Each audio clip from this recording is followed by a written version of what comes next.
All right, we're back with another episode of Failure is Progress. I am Frankie Ortega along with Keith Barber again. Keith, how are you, my friend? I'm doing very well, sir. Yourself? Very good, very good. Thank you. We had a lot of positive feedback from a lot of the athletes at our gyms. So thank you guys to everyone who listened. We do want to ask you to like and subscribe, obviously, if you can. It helps us a lot and keeps us motivated to do more of these podcasts.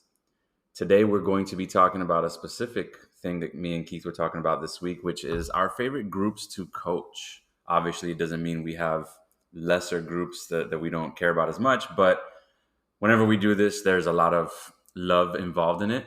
We obviously aren't getting rich coaching. So I would say the fulfillment and satisfaction, self-satisfaction part of this is definitely the biggest part. Wouldn't you agree? Absolutely. Fulfillment is going to be huge. I'm the type of person that just needs a purpose in my life. If I'm doing a job or something where it's just for the money, I probably won't do well at all, if I'm being honest. So having that fulfillment is huge for me. Which leads us to the topic, which is your favorite group? I'm not going to say favorite class because that's not really fair, but I'll give you my example. When I started coaching kids. I get so much satisfaction out of seeing the younger generation grow and seeing them get involved with what we've fallen in love with, which is CrossFit or fitness in general. What is your favorite group to coach? You asked me this a couple of days ago, and it was really difficult because I just love coaching. But as you know, I am a giant nerd. Um, so I kind of diving into that fact, I kind of realized that it's like the margin athletes, the pure beginners, or like the older aged. Okay. um, Whatever the politically correct way The is. master, The masters, yeah, there we go. The masters uh, are really fun. They are usually really receptive to coaching, and they just want to learn more. And they, like, lack of a better phrase, they have more to overcome usually. So I get to be more creative with my scaling options. I get to maybe connect more on like a personal level because we all go through pain. So I can always relate to somebody on a pain level. Um, yeah, they normally have something that they are either trying to overcome, or they just don't know anything about like health and fitness. So there's just so much to learn, and you really get to dive deep with those beginner or masters athletes. I'll tell you And one thing that I love about masters athletes. We'll call them masters athletes, but the older generation, they always seem to have such a good mood. They come in, obviously they're further on in life. They probably have grandchildren, or older children, and it just seems like they enjoy life so much more, which is such an awesome thing to be around. Sometimes when we get younger athletes, obviously they're working harder and they're trying to strive for something specific, usually performance oriented. With the older athletes who are just trying to be better, they want to walk without getting tired. They want to hike without getting tired. They want to be able to do their groceries and lift their groceries. They want to be able to play with their grandchildren. Their goals aren't the same. So when they come into the gym, there's a less of a chip on their shoulder, so to speak. for sure. And they're usually so happy and fun, and it allows us to really get over that hurdle that we have with some of the younger athletes. And that's one of the things that I love. We have an athlete at the Groveland gym recently who started. She's 77, Carmencita. We love Carmencita. She's such a trip, man, because as long as you put some music to move to in between sets, she'll just dance to it. And she's like, there's no place to dance around here, so this is my dance floor now. And Nice. I love it. She's got that Yeah. upbeat spirit. And obviously, she's not trying to go for, deadlift PRs or push press PRs. She's just trying to be healthy. And it's so fun to have that optimism, coming from our masters athletes. Yeah, but what's her friend time? No, I I'm just don't kidding. know what her fan time is. No, yeah, for sure. I definitely agree with that. They usually, like you said, don't have that chip on their shoulder. Um, I have to. You mentioned that they don't quite work as hard, and I understand what you meant. They don't have the same work capacity, so they're not going to push to the same limits. Correct. But it's baffling to me sometimes when we have like Rebecca Frolic who comes to our life class at 10:30, who I ask her how she's doing today, and she's like, everything hurts. She's just like, all of my arthritis is inflamed right now, all of it hurts, but I'm glad I'm here. And I'm like, well, I'm glad you're here too, and we are going to do whatever we need to do to make sure you get a good workout today. So in that regard, I think they work way harder than us. Just the mental hurdle of waking up, all of your joints are super stiff, and like takes you an hour just to warm up for your day, not even the workout, just for your day, you know. So I definitely huge respect in that regard. It's so inspiring, really, man. Yeah. I just hope one day when I get to that age, I'm still involved this way and doing all this because, like I said, it's just inspiring. My parents, as much as I love them, aren't very fitness oriented. I wish they were, but they're not fitness oriented. So being able to see that is really mind blowing to me to see the older community come in. And a lot of them, they haven't been doing this for a long time. There are some that have been, 10 or 15 years in the fitness world, but a lot of them are coming into this for the first time in their lives. And, we're talking 60, 70 plus, in some cases, even 80, and they're walking into a CrossFit gym. And that alone is just, it's insane. To me, I don't think that I could be at that age and not have a fitness background and walk into something. I assume that it's very scary for them. Either way, like I said, they have less of that chip on their shoulder of trying to compete for going to the CrossFit Games and more about trying to play with their children or grandchildren. And that, I think, is the biggest motivator of all. So kudos to them for sure. And switching to the opposite of that, like I said, my favorite group to coach is the kids. I just have a soft spot for them, with my two children, specifically Maddie, who's 8 years old. She just competed in her first CrossFit competition. And she's actually the reason why I got into CrossFit to begin with, because she said, "Hey, Dad, I know you want to go check out that gym. Let's go check it out." And after about 2 or 3 times of not doing it, I finally went. And she's always so optimistic and she's so confident in herself. And CrossFit has added a lot of that, a lot of the confidence specifically. And it's great to see the other young athletes get that. When I was a kid, I played a little bit of baseball. I didn't have the opportunities that these kids have in our gyms to see their parents work out and then come in and work out with their parents and then do the same workout as their parents. Maddie coming in and doing deadlifts on the same day that I'm doing deadlifts. She sees that and she strives for something and she's like, I can do the same things my dad does. So there's a lot of, especially when you guys are using the same bar. Yeah. Yeah. My 8-year-old's deadlifting 300 pounds. No, that is not happening. But yeah, it is inspiring to watch these kids. And truthfully, as a coach, another big thing that I've noticed, and it's kind of, I'm not going to say it is. It's kind of equal when you come into to coach adults and you come in and you coach children and you see the similarities. Like, adults really are just children with responsibilities.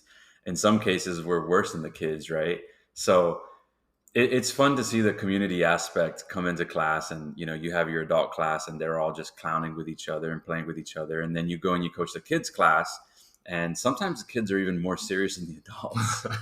But it's great to see them come in and take it seriously. We have Claire, we have Ellie, a couple of other athletes who have gone and done their actual competitions.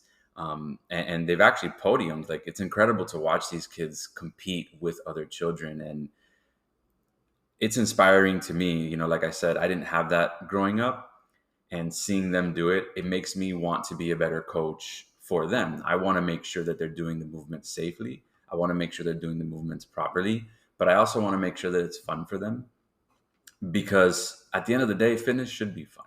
We don't want these children growing up becoming, preteens, teenagers, and then adults, and having that same mindset that a lot of people have, where it's like, oh, I have to wake up and I have to go to the gym today. Or, I want them to look forward to going to the gym. Maddie, for example, I can't get her out of the gym. She wakes Yeah. up and she's like, "Hey, Dad, what's the workout today? What time are we going? Let's get going." And it's amazing. And truthfully, the benefits for the human body are huge, but the benefits for the mind are even bigger. So being able to set these children up for success is huge, in my opinion, and that's why they're my favorite group. I can't wait to get more of them in the gym. Then we also have our teenager group, which includes Zoe, who I can't speak highly enough of, but she just got first place at her previous competition, and kudos to her. She went in and really just killed it. She straight up killed it. But it wasn't even the competitive side that really blew my mind watching Zoe. Watching how she treated the other girls from the gym that came with her was really impressive. She showed up, she got custom shirts done for them. She did all their hair, she braided their hair so they'd all have the same look. And she was a leader. She was a Absolutely. leader. Yeah. And that was incredible. And I've seen her do it in the gym time and time again, but seeing her do it in a competitive atmosphere at a competition was insane. So again, it goes back to what I was saying, seeing them start at a younger age. I think Zoe's been doing this for 5, 6, maybe even more than that, 5 or 6 years. Seeing who she's grown up to be already, and she's 15 years old. So in another 4 or 5 years, it's going to be incredible to see what she can do. Yeah. Um, and Zoe is just a different breed of teenager mindset wise. The way that she, like you said, looks after the younger generation. She's already shadowing you and shadowing our other coach Gabriel for the kids classes. You know what I mean? She's what, 14, 15, She's 15. somewhere in there. But yeah, so to have that mindset that you want to be a mentor, you want to educate the next generation, and in a way or in a sense give back to all the people that have fed into you and inspired you, is just incredible. And then to do that at 15 years old, like I would not have even imagined doing Yeah. anything close to that at 15, you know? So that's, yeah, It's certainly different, growing up, the typical sports, basketball, football, baseball. It's so easy for our parents to say, oh, okay, we're going to get you on the soccer field and we're going to take you once a week to go play soccer, because it's such a popularity thing. These are the popular sports. It's the sports that everybody watches, sports that everybody knows. CrossFit in and of itself is not as popular as a sport, but I think it's extremely popular as a fitness program, um, for adults. So seeing these kids get into the gyms is really beneficial. If anyone listening to this has a child that they're thinking about putting in a CrossFit gym, don't think about it anymore. Enroll them in a CrossFit gym. Allow them the opportunity to understand how to build their confidence, how to build their fitness, and create these habits at a young and early age, because it's really beneficial for them. Um, And not just for their fitness, but like we said, like for life. You know what I mean? Like Absolutely. I we will never know for sure, but I would like to believe that Zoe probably wouldn't be the person that she is now if she hadn't had the experiences in CrossFit that she had. You know what I mean? So Absolutely. I mean, being able to do hard things and overcome obstacles on a frequent basis is just part of life, yeah, right? And when you instill that in someone in one realm, they can translate it to so many others. for So sure. it's definitely beneficial. I'm 100% positive she is who she is because of CrossFit. And I'm sure her parents would agree. Well, And Speaking of the groups that we do like, let's flip it over and talk about the groups we don't like. Well, real quick, so the like I said, the margins is where I kind of really enjoy coaching. So I love the beginners and our masters athletes, but then on the other side of that spectrum is like our advanced athletes. Most of the time, if they're very receptive to coaching, then I love coaching advanced athletes. If they're not so receptive to coaching, then obviously it just makes the job so much harder, and I end up caring more about their fitness than they do because I want them to be good, better, Right. but they won't listen to me, so I can't help make them better. But yeah, I really love having those deep dives with our more advanced athletes and being like, okay, like on your bar muscle ups, instead of doing this, I want you to do that. And then instead of like resting for your recovery, you can have a recovery protocol that does this and that. And, just really having those super deep conversations about how to get to that next level as an advanced athlete. I think this is an interesting conversation specifically for you and me, right? Because you've been doing this for so much longer than I have. I haven't really had the opportunity to work with someone who is coming into the gym negative, who is coming into the gym uninspired or unmotivated. Just about everyone that I've worked with, and if you're listening to this, thank you all for being so good about this. But everyone that comes into my gym comes in inspired and motivated. And even if they come in, a little tired because it's 6 a.m. or 5 a.m., as soon as those joints get lubed up and that heart rate gets going, they're all in, man. And for me, it really makes coaching not just easier, but it gives me a bigger sense of satisfaction because instead of me trying to worry about that person and how they're feeling, I can worry about trying to make sure they're doing the movements right, making sure that they're doing everything safely. But tell me from your perspective of doing this for so long, I know that you've dealt with this. What is that like when you have a class, let's say you have a class of 8 people and one or two of those people come in, maybe they come in late, they come in unmotivated, they really don't want to work out. And I can say this because I've been one of them. I've come to the gym and I've Yeah. said, you know what, I really don't want to be here today. What is that like from your perspective? I'm definitely a lot more equipped to handle something like that now than I was probably 5, 6 years ago.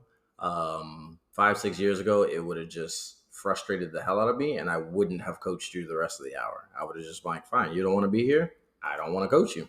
um, Now, like I said, I've matured a lot. I've learned a lot of lessons the hard way, unfortunately. But um, yeah, now it's kind of assessing them mentally where they're at. So, and this is going to be my nerdy side, but so when we talk about high intensity, we're not just talking about the physicality or the your physiology being able to handle certain loads or certain intervals or whatever the case is. There's also that mental side of intensity that we have to take an account for. So if you're not mentally ready to sprint or to do a broad jump or whatever, you're probably not going to recruit as much of your physiology as you could to accomplish that task. So when we are warming up our athletes and things like that, we need to assess not only their physical abilities, but also where they are mentally. And then once you do assess that, you can kind of, for lack of a better phrase, coax them into a better mental place Right. so that they are ready to handle those things. Or it'll allow you to maybe modify the workout or scale the workout so that the workout is tailored to where they are mentally that day. If you come in and you just had a crappy weekend, you know what I mean? Your kids were running around crazy all weekend, your wife's getting on your nerves, like they do. Been there, done that. um, and then you just come in and you're just like, you can tell on somebody's face. They're just stressed out. Their boss just yelled at them over the phone and they haven't even gotten to work yet. You know what I mean? Like just Yeah. one of those days, you can just tell. That day you're like, hey, how about we just move a little bit? Your whole goal is to just forget everything that's not inside these four walls Yeah. and just move. Get some blood pumping, have some high fives, smile a little bit. If you don't feel like smiling, that's okay. Don't smile.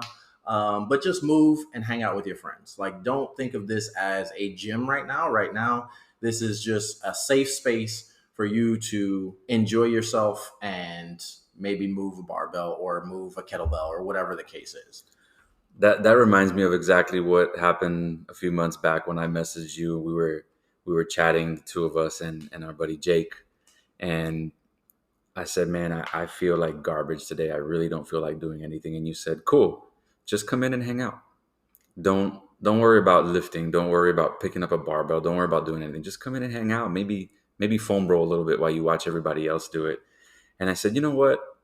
I'm gonna do that." And I showed up, and I did end up lifting, but just going in made me feel better. It helped me clear my mind a little bit. And then, chatting with Jake, we started hyping each other up. Jake is the biggest hype man on the planet. And then, back and forth, we just started, motivating each other. And I ended up lifting, more than I would have lifted at all if I had just gone on my own. And then when I left the gym that day, it just changed my entire day. It changed my entire day. And that's exactly what it was. It felt like I was invited to go hang out at the bar versus going to the gym. Yeah. And now I'm at a point where I work out more days than I don't, just because I actually feel bad if I don't go to the gym. And just like you said, even if I just go in and foam roll, even if I just go in and do 10 minutes on the air bike, it always ends up kind of snowballing into something else. I'll come in and just sit for 5 minutes on the air bike without any plan. And the air bike will lead me to farmer carry 200 meters with 70-pound kettlebells. And then I'll end up, doing anything, burpees, which I hate, but it just snowballs. And that's one of those barriers that we have to break within ourselves, right? A lot of us will get to those barriers and say, I'm not in the mood today, so I'm not going to go. And we'll just roll over in bed and stay, or we'll throw on some Netflix and we'll watch Netflix instead of going to the gym. And we're not saying you have to go to the gym 7 days a week. Actually, that's not the best thing to do, right? But keeping your body active and motivating yourself, especially on those days where you feel like you don't want to, the mental aspect is far greater than the physical aspect. Being able to tell yourself that you can and you should, and motivating yourself to get in there, it's really it's a huge mental. It's just a release, Exactly. Like you just it's a you release. get it off your shoulders, you start relaxing a little bit, Yeah. and then I think everybody always says, CrossFit's amazing because of the community. CrossFit is amazing for so many more reasons other than the community. But the community is a very important aspect of CrossFit, because once you get in there, even if your plan was just to go, I'm just going to show up, I'm going to foam roll, I'm just going to get on the bike for 10 minutes, like you said. But then you see everybody else having a good time. You see them lifting some weights, and you're like, damn, I want to do that, So then you want to go and join, and your friends are there, they're laughing and joking with you, and then they're like, hey, jump in on the next set. I know you haven't warmed up, but whatever, throw 300 pounds on your back. And then you're just having a good time. So it just coming in, and like I said before, just moving your body can get you to that point where you're just like, all right, now I'm mentally ready to handle the work, because it's no longer work. I'm, like you said, just hanging out, lifting the barbell. Honestly, the only group that I don't enjoy coaching is that people that aren't receptive to coaching.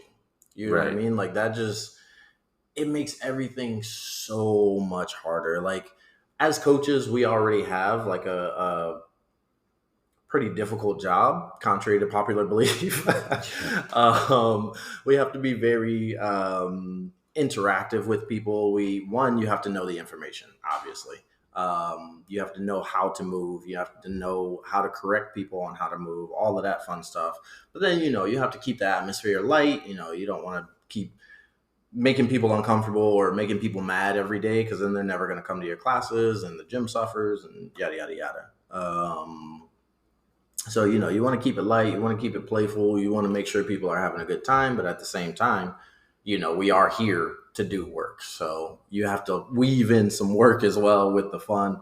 Of course. There's a lot going on there. And then you just have, people in the class who are just like, yeah, I'm today. I'm not gonna do anything that you want me to do today. I'm just gonna make you work as hard as possible for the next 50 minutes. Let me ask you this question just out of curiosity, because I have my answer, but I'm curious what your answer is.